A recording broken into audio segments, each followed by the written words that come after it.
octobre 2024 est jour spécial pour la communauté éducative qui célèbre la 30e journée mondiale de l'enseignant. Certains reçoivent à cette occasion des palmes académiques en reconnaissance du travail accompli dans le respect de l'éthique académique. La nation reconnaissante, c'est le leitmotiv que je peux aujourd'hui garder en moi. Et je peux dire, c'est le fruit de plus de 3 décennies de travail. C'est le fruit d'une reconnaissance du travail acharné, reconnaissance du respect de la hiérarchie, de la mise en œuvre des instructions.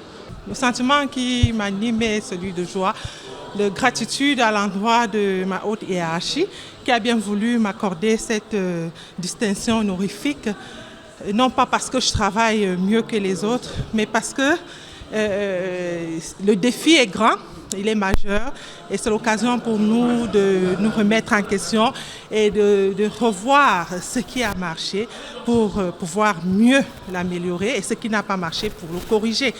Je voudrais d'abord remercier le chef de l'État pour cette médaille. Vous n'allez pas me le refuser parce que c'est grâce à lui que je l'ai reçue. Je voudrais également remercier mon ministre, le professeur Nalova Lyonga, qui m'a fait confiance en me confiant certaines responsabilités. Le palais polyvalent des sports de Yaoundé qui accueille les festivités fait son plein d'œufs. L'événement est présidé par le ministre de l'Éducation de base, professeur Laurent Serge Tondingwa, par ailleurs président de la Commission nationale du Cameroun pour l'UNESCO, en présence du ministre d'État, ministre de l'Enseignement supérieur, chancelier des ordres académiques, professeur Jafam Dongo, du ministre des Enseignements secondaires, professeur Naliova Lyonga, du ministre de l'Emploi et de la formation professionnelle Issa Tiroma Bakari, du ministre chargé des missions à la présidence de la République Philippe Bagamboua, du gouverneur de la région du centre et du maire de Yaoundé 2e, entre autres. Toutes ces personnalités rehaussent la célébration dédiée aux seigneurs de la craie, acteurs exemplaires dans l'accomplissement de leur métier malgré les écueils. Depuis près de 3 ans, les enseignants se font entendre. Je ne veux pas dire qu'ils font du bruit. Et le président de la République a pris un ensemble de mesures qui est en train de les faire taire. Cet ensemble de mesures est en train de faire taire les enseignants parce qu'elles sont des mesures concrètes qui s'appliquent chaque mois. Et nous pensons que pour le passif que nous avions, on est en train de complètement le normaliser. Ça veut dire en clair que les enseignants ont leurs problèmes qui sont étroitement suivis. Et s'ils sont un peu calmes aujourd'hui, c'est parce qu'ils voient eux-mêmes la volonté du président de la République de résoudre ces problèmes-là. Le ministre de l'Éducation de base, non moins enseignant, appelle ses collaborateurs à la résilience tout en réitérant à chacun la nécessité de jouer sa partition en dépit des difficultés. Je suis un enseignant. J'ai enseigné dans le secondaire, je suis allé dans le supérieur. Aujourd'hui, je suis ministre du primaire. Je ne suis pas sûr qu'on connaît mieux le système éducatif que moi qui parle.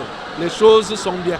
Le directeur régional et multisectoriel de l'UNESCO pour l'Afrique centrale souligne l'engagement de l'UNESCO dans la résolution des défis auxquels l'éducation fait face.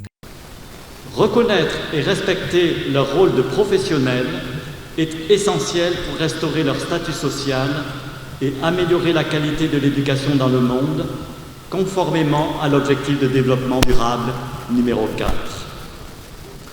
En reconnaissant les enseignants comme des intellectuels créatifs et des professionnels innovants dans le cadre d'un nouveau contrat social pour l'éducation, nous pouvons protéger leurs droits du travail et exploiter leurs idées pour façonner des pratiques éducatives efficaces. À l'occasion, 6 enseignants reçoivent des distinctions de commandeur des palmes académiques, 27 sont faits officiers et 89 chevaliers des palmes académiques, soit un total de 1022 enseignants distingués dans le Fundi. En tout, 1030 médailles sont remises cette année, soit 700 chevaliers, 300 officiers et 30 commandeurs des palmes académiques sur l'ensemble du territoire national.